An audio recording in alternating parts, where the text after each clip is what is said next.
this thing is working. I think it is. 1, 2, 3. All right.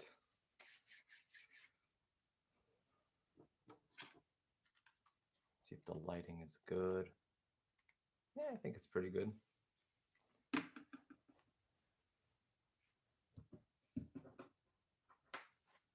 Make sure my violin is tuned.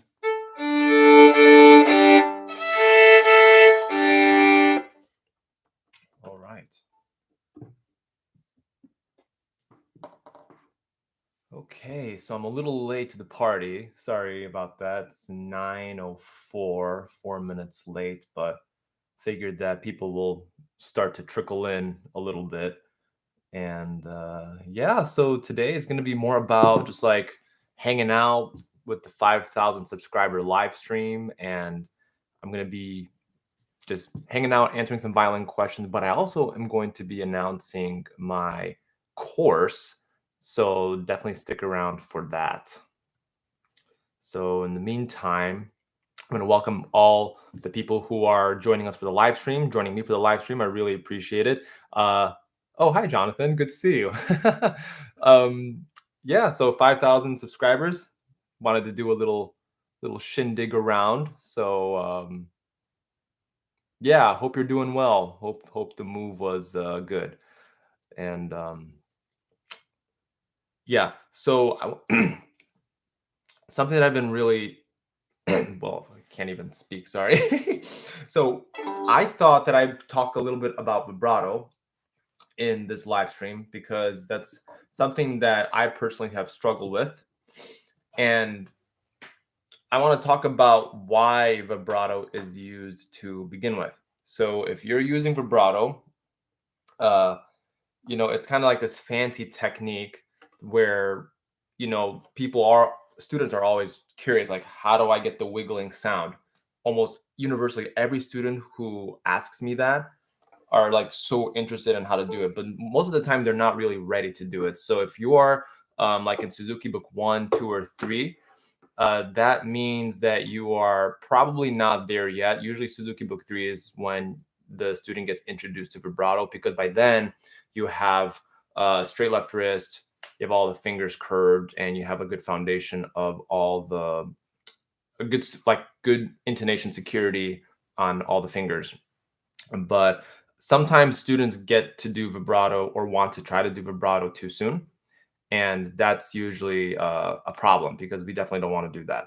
So when I'm thinking about vibrato, even in my own playing, I always start in the fourth position, and I'm just trying to really pull the finger back by using the back of the hand.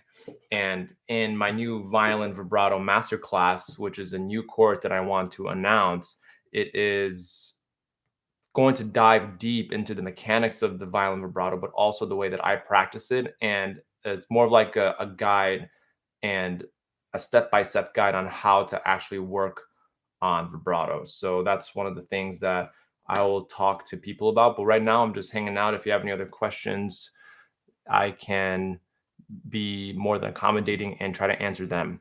But once more people kind of trickle in, I'll get to the more meat of it. And during the live stream, like after the live stream, I can kind of like cut and edit everything out. So all of this you may not even see in the actual live stream replay, but oh well.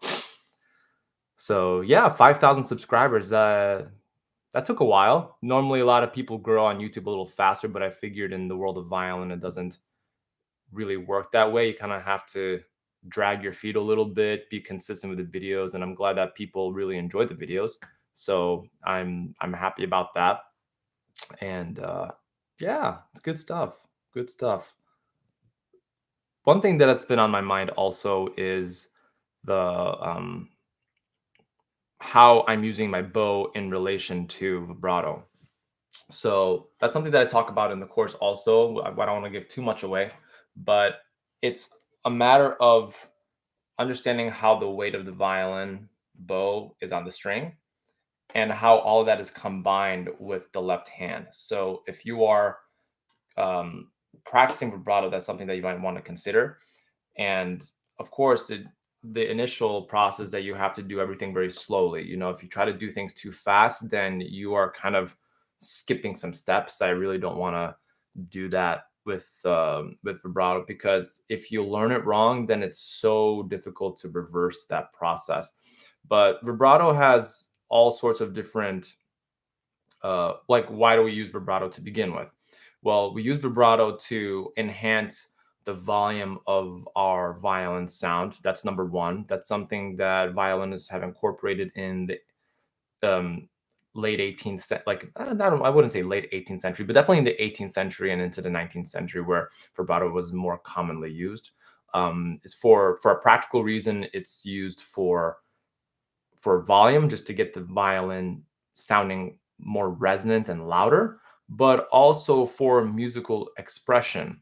And you have to understand why you want to use vibrato and why you don't want to use vibrato. Sometimes actually applying more vibrato will be more of a disadvantage to you.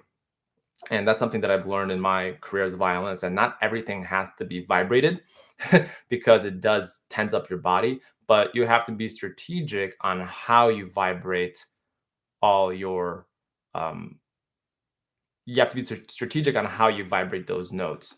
So if I'm playing, let's say in first position, I just have a plain B natural. And then what I'm doing is I'm trying to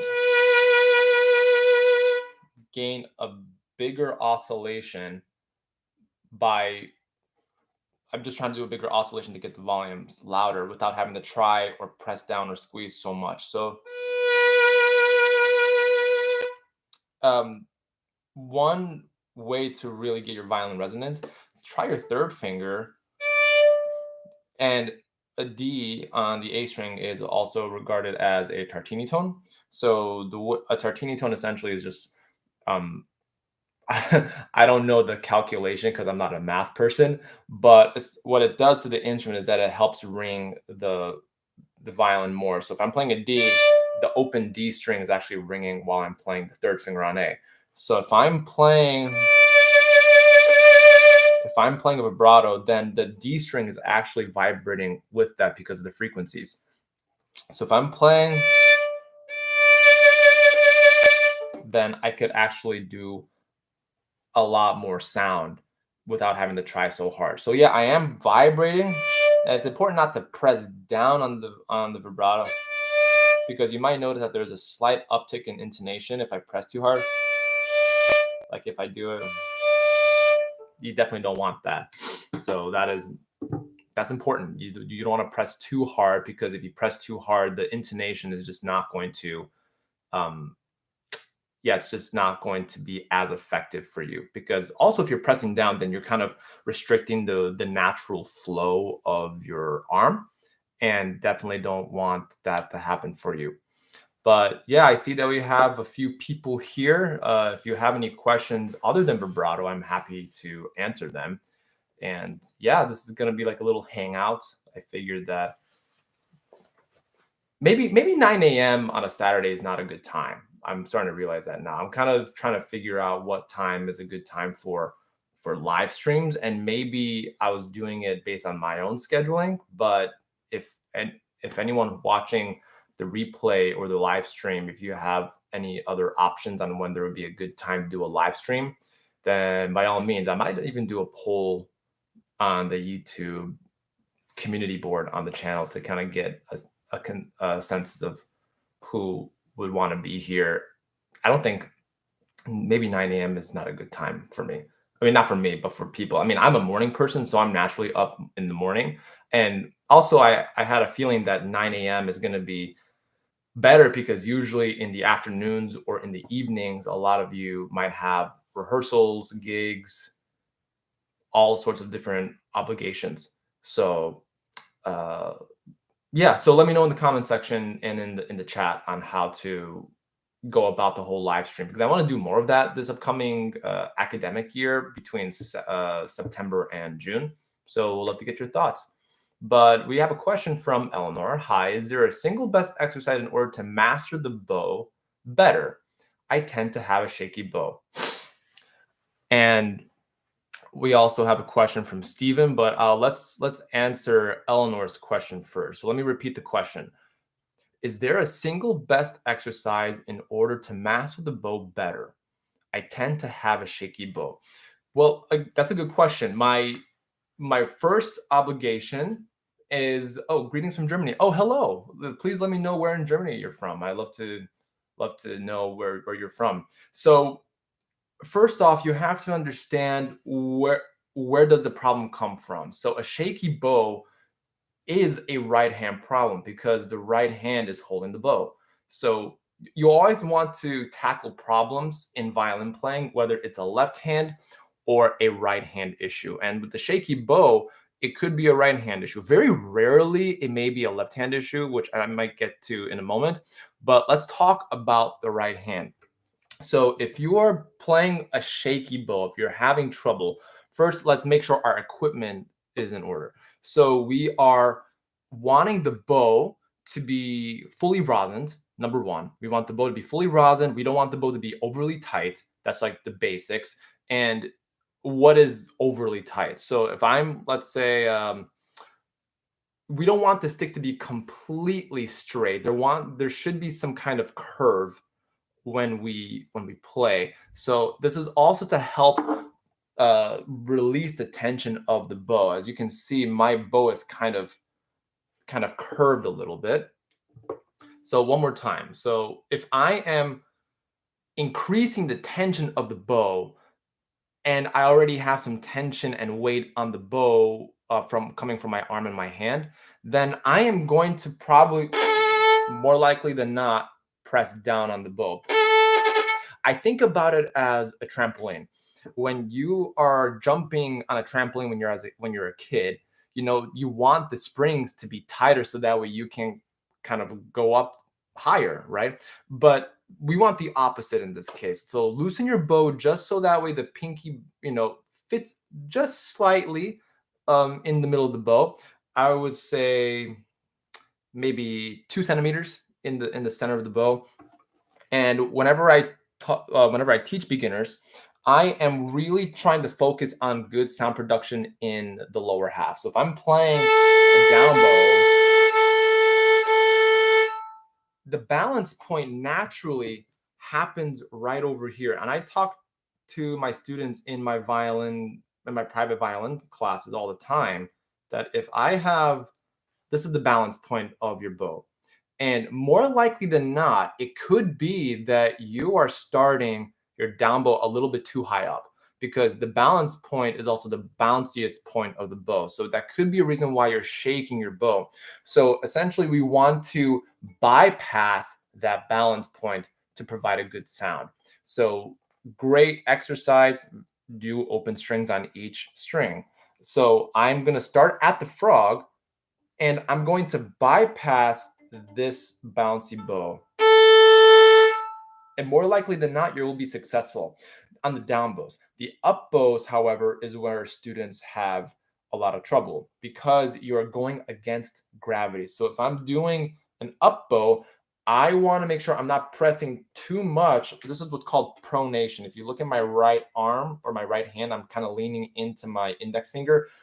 This is a little too much.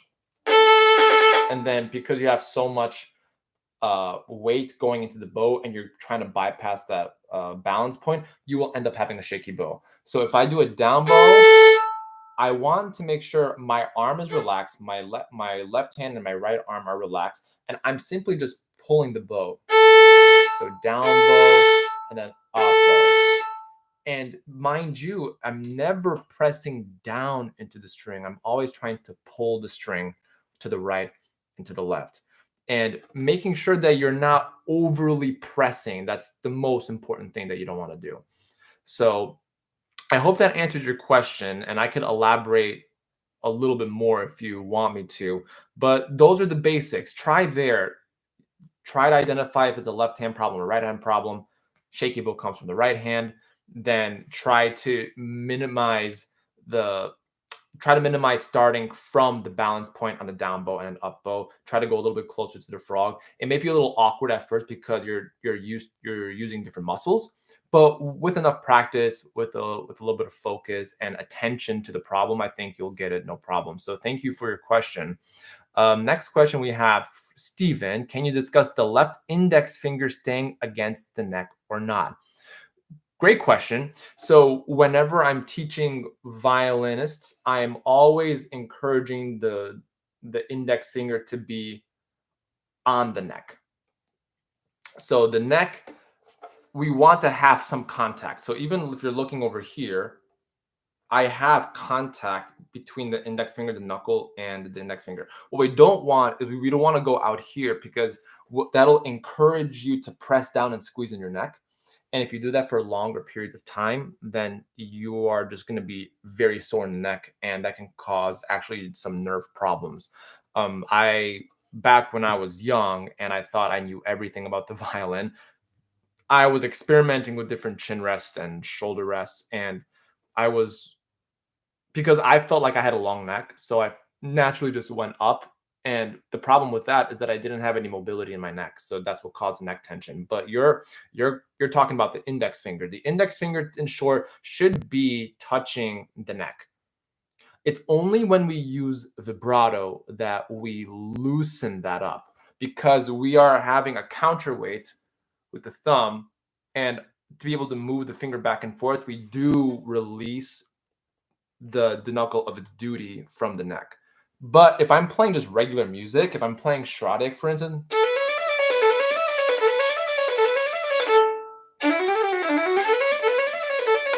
all of that, I'm trying to make it so easy for my left hand to get all the notes.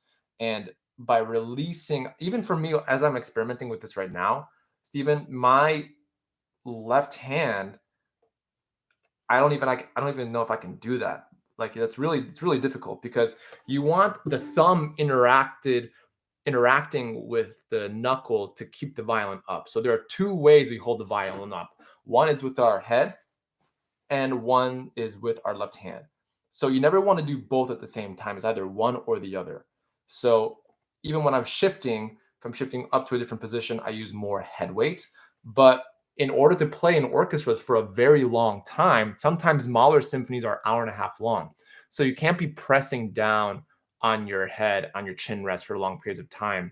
And imagine a lot of these orchestra members, and like I'm based in New England, so Boston Symphony is like one of the bigger orchestras. They're playing maybe hundreds of concerts a year, and each cycle is about probably 4 or 5 concerts. So you want to make sure that your technique on the left hand is really solid, that you don't want to change anything too drastically. And yeah, and also that's going to encourage you to have better intonation. Better intonation provides better sounds in the violin, less frustration in the practice room. So I hope that helps, Stephen. And I have Armartia. Good to see you again. Thumb placement while doing vibrato sounded be strained. Violin slips off if I try the thumb upside straight. Okay, so lots of questions in that one sentence. So the thumb placement while doing vibrato should not be the vibrato should not move while you're doing vibrato. So that's number one. Let's clear that up. Number two, the violin slips off. Um, the violin slips off. I try to keep the thumb upside straight. Yeah, I'll get to that. By the way, thank you, buddy, for the super chat. I really appreciate that. If you have a question regarding violin, would love to answer your question. So let's talk about vibrato, because one of the big reasons behind this live stream is that I'll be actually introducing my violin vibrato course, and I will be talking about that in a moment, but I want to answer the specific violin vibrato question first. So first off, let's talk about what vibrato is used for. Vibrato is to help enhance your violin sound and also to help with your musical expression. So when we are doing vibrato, as I said in the previous answer for Stephen, the violin is being held one of two ways all the time. One is with the head, and one is with the left hand. So what I'm trying to do is I'm trying to keep. So you have a very specific question about the thumb. The thumb does not squeeze into the neck when we do vibrato. students get this problem all the time, and you want to rewire your brain so the thumb, the tension goes upward, and that's going to help you get a more relaxed hand. So what I'm doing is I am trying to keep my neck really steady. So my neck is attached to my spine. I have a straight line, and I am trying to use the natural weight of my head to keep the violin steady. And once I keep the violin steady, I am just moving the finger back and forth. And I talk about this in my violin vibrato course, violin vibrato masterclass, actually. And I talk about the basic mechanics on how to move the finger back and forth. But what you're trying to get at is the violin slips off every time you try to put the thumb up. So that could be that could be an issue regarding your setup. Maybe your shoulder rest is not correct for your body. If we had a private lesson, we would probably talk about the different violin shoulder rest that could be applicable to you. But in short, you want your head really relaxed, and then you want your thumb to be going upward this way. So that way you have leverage, a counterweight to do the vibrato this way. Yeah, so I can do first finger, second finger, third finger, fourth finger. And the way to really go about this is when you try to practice this up in fourth position. And I go into greater detail in my violin vibrato course, but this is what it really um this is what it is all about. Just trying to make the thumb up here. So okay. All right, so I hope that violin vibrato question asks you, Nathan. Day one of asking for a shout out. Okay, well, Nathan, thanks for joining us. I really appreciate it, and I hope you have a violin question that I can answer for you. So, um, yeah, and if anybody has more questions on violin related, it doesn't have to be about vibrato. It could be about something else. Just just let me know. So Nathan asked, what is the best way to start out? Great question. So the best way to start out with just playing the violin in general, I'm assuming you want to make sure you have good equipment. So whatever you do, I find that having good solid equipment will help make the process of learning the violin way easier. And everyone always wants to learn how to play the violin, and when they do that, they go straight to eBay to learn. They like learn about different violin models, and they get a violin from eBay. I don't really suggest that because you don't know what the condition of the violin is. And sometimes the violin has been stuck in a drawer for years or decades, and you don't know if it's even worth playing on. So usually get good equipment from a violin shop that is reputable near you, and start there because you're going to get a lot of great advice on what kind of shoulder rest you need to use if you need a shoulder rest or if you need a sponge. Um, and oftentimes you don't want to overpay for something that you're just starting out with. You kind of want to upgrade every time your skill level improves. So if you're learning how to play a violin, usually you would get a violin, a bow, and a violin case with that. And usually I suggest getting a music stand because I suggest standing while you're practicing. So that way you kind of understand your body more and the physical element of playing the violin. I think that helps a lot. And, you shouldn't have to spend a fortune on something that you're simply interested in getting started with. Like if you are becoming more of a connoisseur or an amateur violinist, then you can kind of upgrade, as you get better. But don't worry about spending thousands of dollars on a brand new violin. I had a student back in the day and an adult student who was super excited on learning how to play the violin and spend close to $10,000 because this student was like super excited. This was an adult student, And the student had the cash to burn and he was just very excited. And oftentimes adult students get in get tunnel vision and like, okay, I'm going to put everything into this violin playing. But then as it turns out, adults have busy lives, they have jobs, they have responsibilities, they have kids, whatever the case may be. So all of a sudden, he stopped taking lessons with me, probably found someone locally to help him out because we were doing virtual lessons. And just even though you're excited, I'm so thrilled that if you want to start how to play the violin, then definitely try. Just don't feel the need to spend so much. Just wanted to help you out with that. Uh, yeah, so that's basically what you should do in terms of violin accessories. The shoulder rest is important because you don't want to do well. This is a very specific shoulder rest. This is a ultralight model, but a good shoulder rest is, for instance, like a Kuhn shoulder rest. Kuhn shoulder rest is really like the basic standard violin shoulder rest that you can get, and it's not expensive. It's like $25. But what I love about that Kuhn shoulder rest, not sponsored by them, but what I love about that Kuhn shoulder rest is that the sponge is really nice. So actually, this is the Kuhn Bravo model. So this is hold on, I'm trying to get the product review. I can't do it. So this particular one, oh, there it is. So this particular one is has been loved for over a really long time. I've been playing on this for a while, and I decided to go. Maybe I should do a video on Kuhn shoulder rests. Yeah, that's a good idea. About the different ones. And do I have one that's like laying around? I'm afraid not. No, it's somewhere.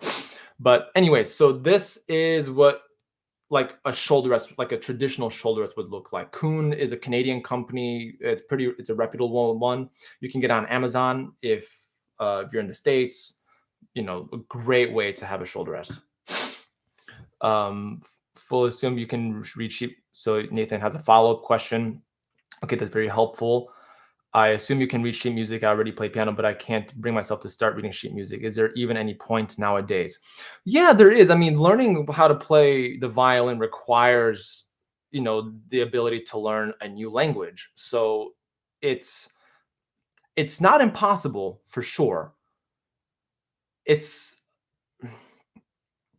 it's not impossible.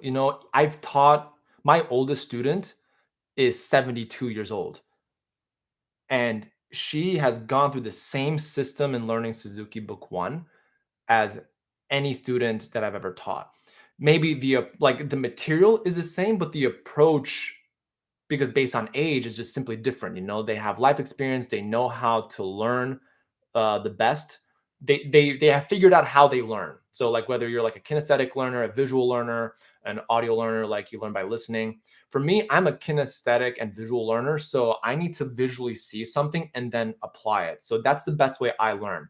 So I find that it's not impossible, but with the right teacher, and of course, look around your area to find a teacher who is willing to help you be successful and not just take your money, because it's really easy to just like have a very bad violin teacher that can overcharge you.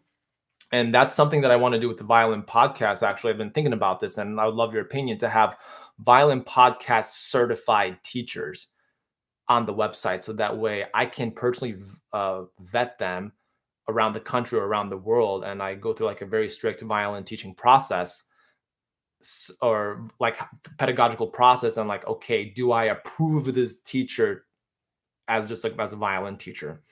So I hope that answers your question. I definitely want to get to more questions. I know Buddy has a question. For the violin vibrato tutorial, I have a suggestion: thumb position video for each string, each note, first to third position. It's something I haven't seen before. Most of the tutorial will cover one string at one position. I can totally add that.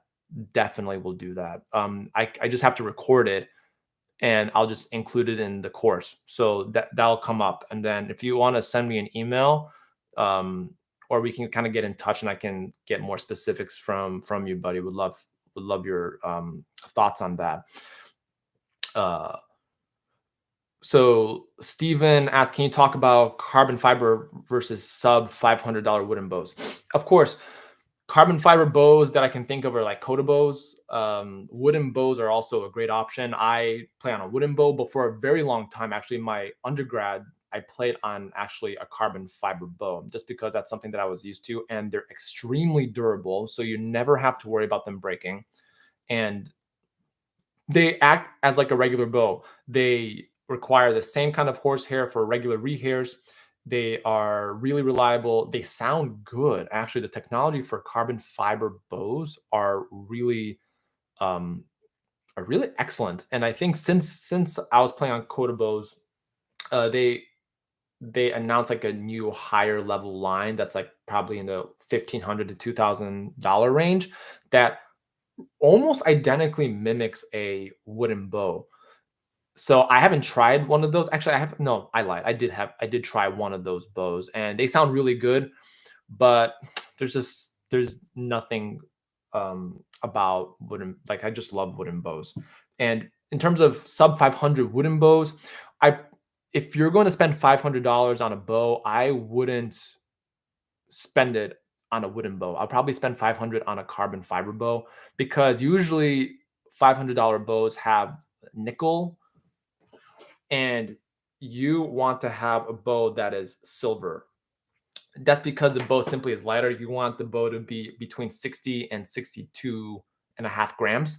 And nickel tends to be on the heavier side.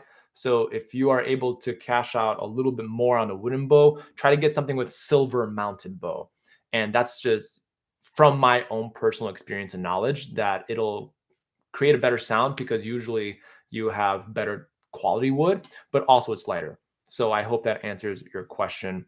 Um, Buddy, right? Yeah, I love the Kuhn shoulder rests. I have the Korfger Bond Musica, but I still find myself grabbing the Kuhn shoulder rests when I have a few minutes of practice. Yeah, I am something about Bond Musicas, man. I really don't like them, but that's just me. I've tried it. I tried to love it, and there's this niche group of people that love Bond Musicas. I tend to not like them. That's just my own personal preference. I made a video about it. I got a lot of backlash for it. Oh well. So let's go on to Equinox.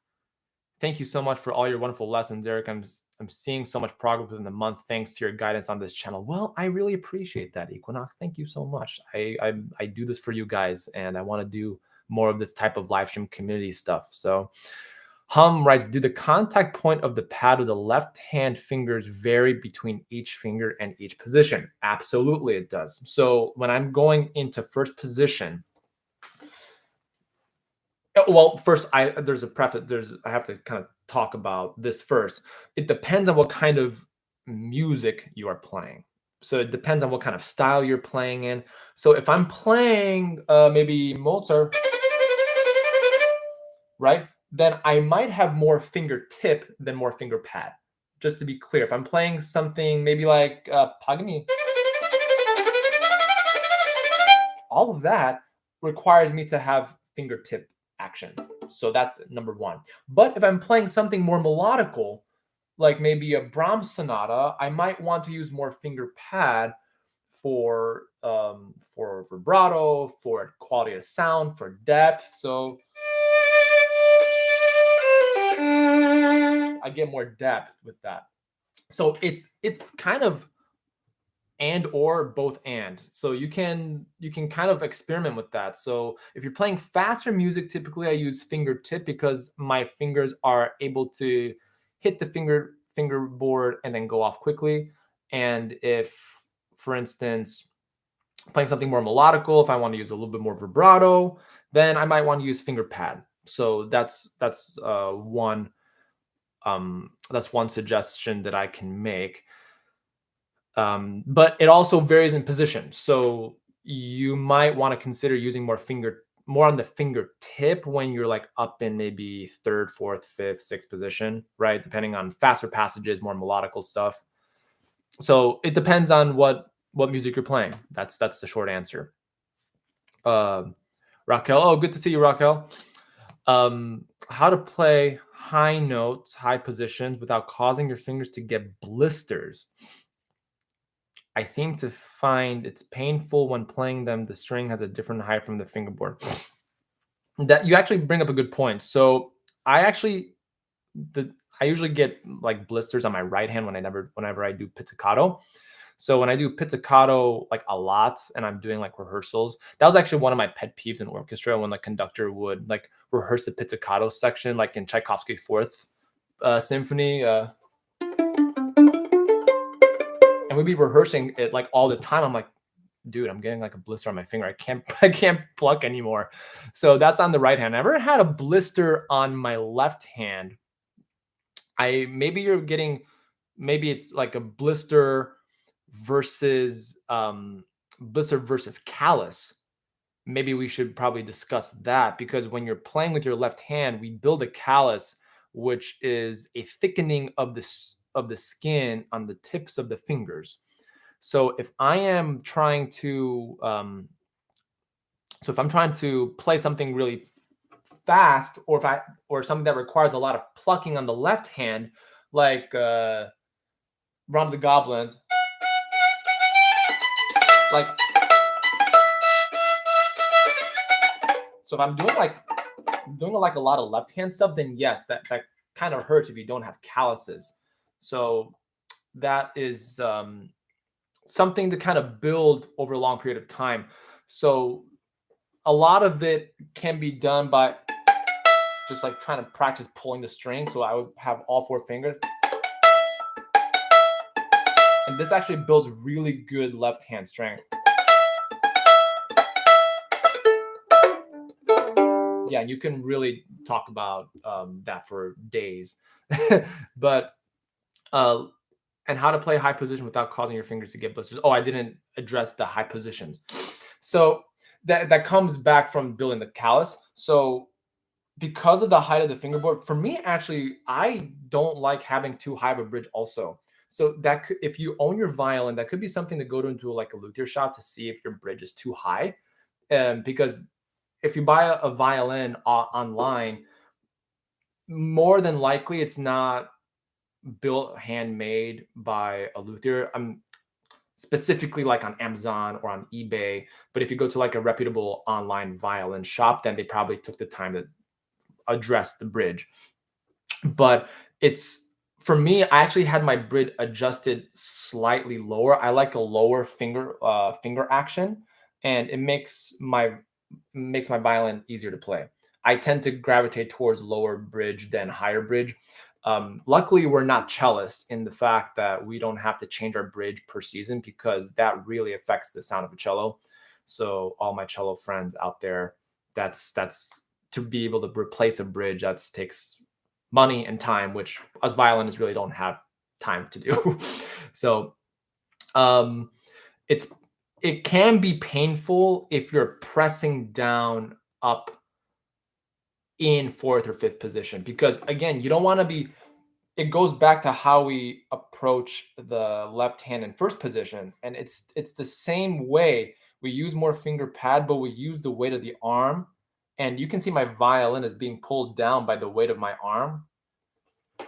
So if I play an A, then I'm just using the natural weight of my arm to pull the finger down. I'm not pressing the finger on its own, because then it'll hurt.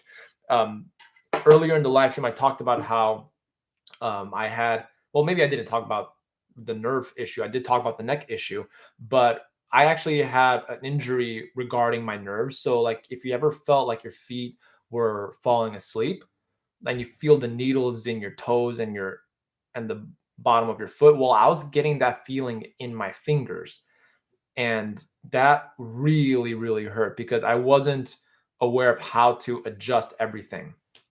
So, and that goes back to the whole idea of vibrato, making sure that you have a soft left hand and you pull down using the weight of your arm just enough to be able to get the sound.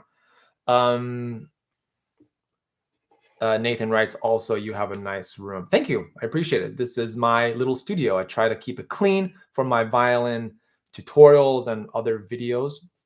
But I do want to talk a little bit about the violin vibrato masterclass that I'm doing on my podcast, Violin Podcast. So I'm happy to announce that I am releasing a violin podcast online school, which I've released my first course for anyone who's interested in learning vibrato. I talk about the mechanics. I talk about the how-to of vibrato, what vibrato is used for, and how you can apply it in your repertoire. Most importantly, and you can find the link in the description below of the live stream. There's Violin Podcast Online, and you can click on that. The first video of the course is actually free for you to take a look at if you are ever if you're curious about the course, if you're curious about how to play vibrato. That 2-minute video in the beginning of that course will give you a sense of what the vibe is like, what the mechanics and what we'll be talking about. I have different wonderful angles of the vibrato, so you can kind of dive deep with me. And right now I'm selling the course for $57, and it's only limited to up to 10 people because I don't want to just, sell it to a mass audience if they're not willing to pay for it. And $57 is the low price. And after the 10 people who decide to be a part of the school, then I'll be raising that price. So you definitely want to get a hold on that, and you want to make sure you click on the link below. And if you have any questions, feel free to send me a message. I would love to kind of answer any questions regarding vibrato and in relation to the course. But this course is primarily for people who are interested in learning how to play vibrato the right way. And again, this is a master class, not just a lesson. We dive deep. I talk about different types of exercises that you may not even know about, how I use the hand to get the best vibrato possible. And yeah, so definitely check that out. It's going to be for $57. And then the price will go up after 10 people who have signed up. And of course, if you're not satisfied with it for any reason at all, then I'll give you your money back within 30 days because I value my community and I value your input. So I know that Buddy requested to have one little specific nugget the inside the course, so I'll definitely add that into the course. Hopefully it won't be this weekend, probably within the next couple of days, but this offer ends August 31st. So by the end of the month. So this is back to school season. Make sure that you go into your violin lessons with your teachers knowing what vibrato is. Be a champ in those violin studios. Okay. um I also So let's maybe answer one more question and go from there. So Nathan, I have one last question. Is it possible to learn violin from YouTube? Because I'm just a kid and I don't have enough money for a tutor. Also, apart from your channel, what are some others to learn from? Okay. So Nathan, you probably depends on location of where you are.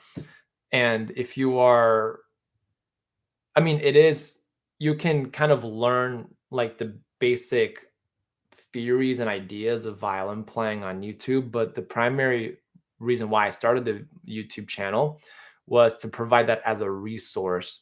Violin requires very intricate details with violin playing, so it would help you to have a violin teacher like in your town or in your area.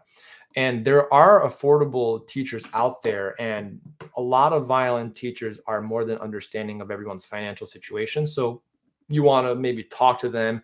Maybe teachers will provide a scholarship, meaning a reduction in tuition rate.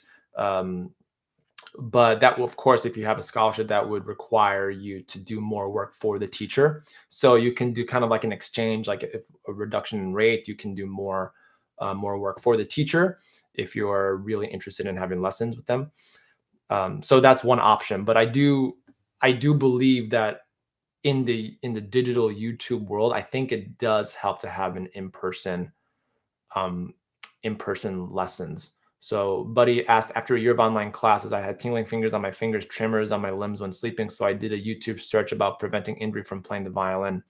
Yeah, uh, injury prevention is something we don't talk about in violin, Buddy.